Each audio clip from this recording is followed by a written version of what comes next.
In this video, I'm going to show you how to turn on your camera during a Zoom and Google Meet meeting.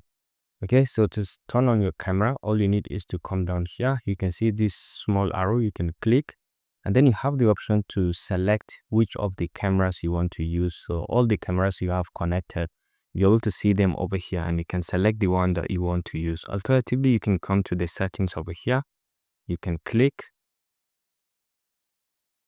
and this is going to bring you to the video settings. Over here, you can define the camera, you can define the resolution, how much of the resolution you want to pick. Let's say we are going with 720 is high definition, and then receive resolution should go also to, maybe let's say we'll go to 1080p. So you can specify everything from here. Right now the camera is off.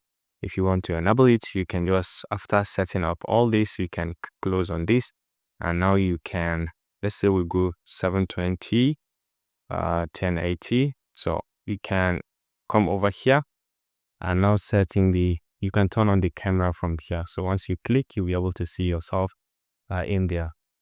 Hello.